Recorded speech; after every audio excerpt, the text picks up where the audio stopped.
Revelation 18.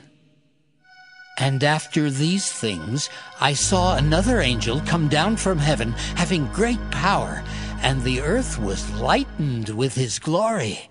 And he cried mightily with a strong voice, saying, Babylon the Great is fallen, and is become the habitation of devils, and the hold of every foul spirit, and the cage of every unclean and hateful bird. For all nations have drunk of the wine of the wrath of her fornication, and the kings of the earth have committed fornication with her, and the merchants of the earth are waxed rich through the abundance of her delicacies.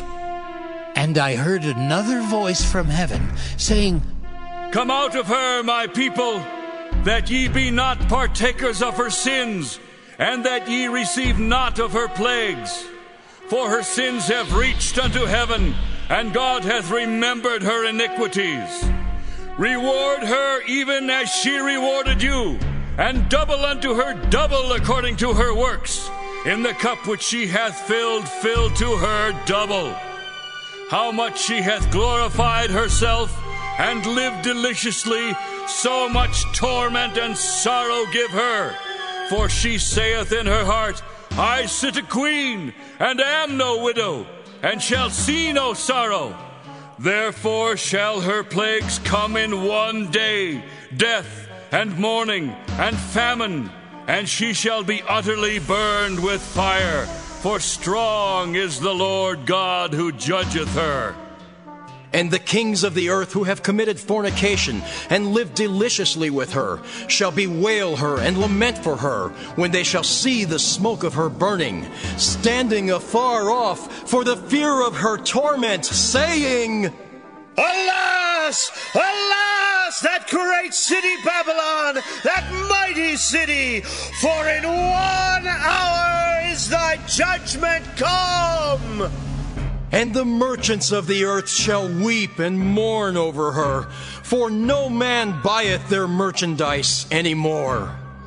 The merchandise of gold and silver and precious stones, and of pearls and fine linen, and purple and silk and scarlet, and all thine wood, and all manner vessels of ivory, and all manner vessels of most precious wood, and of brass and iron and marble, and cinnamon and odors and ointments, and frankincense, and wine and oil and fine flour, and wheat, and beasts, and sheep, and horses, and chariots, and slaves, and souls of men.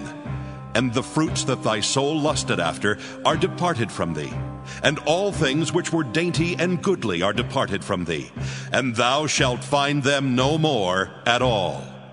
The merchants of these things, which were made rich by her, shall stand afar off for the fear of her torment, weeping and wailing and saying, Alas, alas, that great city that was clothed in fine linen and purple and scarlet and decked with gold and precious stones and pearls.